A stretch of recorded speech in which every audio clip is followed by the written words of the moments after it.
Last year, 19 students committed suicide. The year before that it was 6, and the year before that 17. Now those are figures just from Kota. For the rest of the country, according to NCRB, between 2011 and 2016, over 49,000 students committed suicide in our country. Why is this happening? Are we creating a state where there is a student suicide crisis? To discuss all that and much more, I have an extremely eminent panel here with me today. I have with me Professor Anurag Mehra, who's on the faculty of IIT Mumbai, Professor Sharma, who's a professor at the Indira Gandhi National Open University. I have Dr. ML Agarwal and Dr. Sonal Rajora, who's an educationist. Thank you all for joining me today. Let me start with you, Professor Mehra. We keep talking about pressures and we keep talking about coaching institutions putting this pressure, but what about really the pressure from home? The pressure from parents, isn't that where it starts from? I think so. I think it's one of the most important things for students, because parental pressure is hard to sort of counter and comes with a lot of other emotions like obligations, guilt, also the burden of expectations that students tend to feel that what parents are saying is right in some sense. And I think it's also the prime reason why many of them are not able to step back if things don't work properly. Of course, not true of everybody, but it's a hard thing to say, you know, I don't want to do this, even though you want me to do this. So I think parental pressure is an extremely significant thing in terms of driving students towards coaching. Professor Sharma, there is also this whole interesting aspect about the fact that all this pressure that comes from parents, and you know, everybody wants their, well, not everybody, but a lot of our parents want their children to be doctors and engineers. But if you go out into the field, there are really not that many jobs anymore. So why is it that year after year after year, we insist on pushing our children onto these fields? See, what I'll say is that we have not been able to create many areas which are relevant to the society. We have not promoted dance, we have not promoted art, we have not promoted painting, and similar other areas of knowledge. Unfortunately, our school sector has not really been well researched. You have a University Grants Commission to think about higher education. You don't have a school education commission till now. Who looks after a school education commission, or who looks after a school education as such? Nobody as such. It's the ministry itself which manages and handles. So that's definitely an area which needs to be looked into. And the second thing is that safest areas are getting into an engineering college, so that at least you become an engineer if you don't get a government job, which is so basically it's a safety net. A safety net. So everybody wants, students, parents, and so the peer group also wants to get into something which can ensure some sort of a job, if not a government job, at least a private company or somewhere.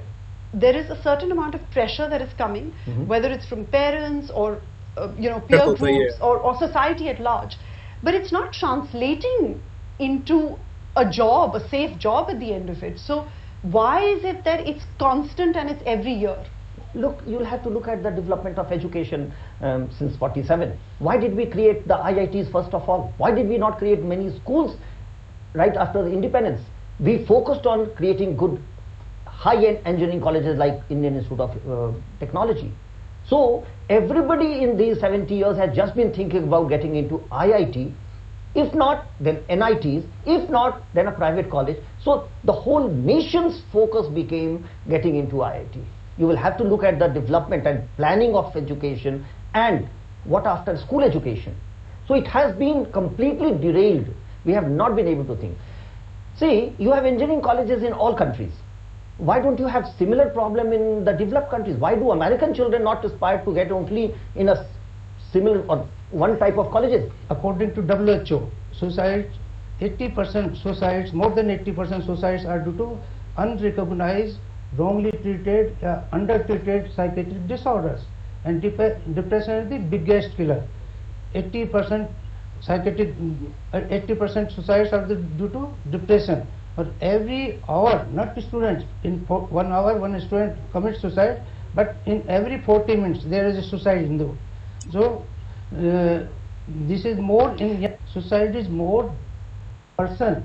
There is neurons. But Dr. Agarwal, are you saying that genetically a person is predisposed to committing suicide? So Are you trying to say that all these they're all predisposed to committing suicide? अरे भाई ऐसा कहाँ हो? That nothing contributed to it.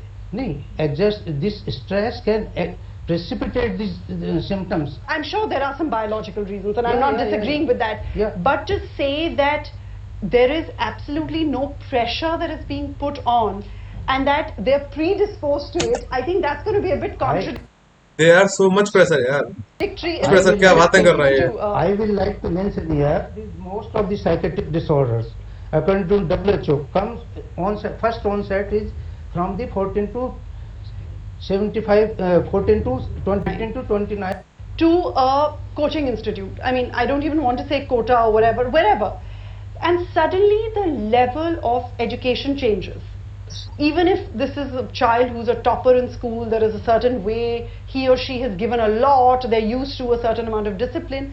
But the minute they go to a coaching institute, it's another ball game altogether. Now, why is there is no system whereby this transition is made easier?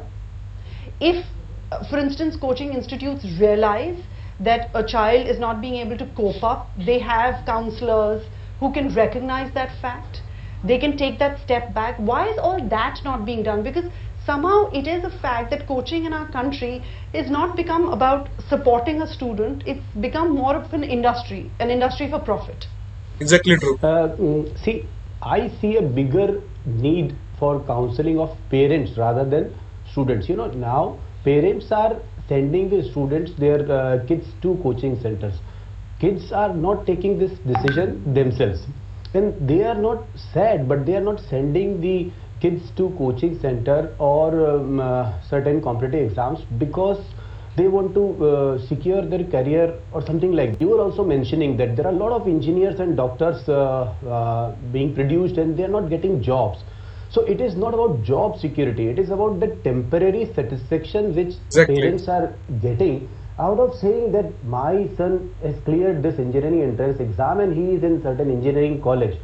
In every field, it is the who will not want to care about their kids, but student. And then this pressure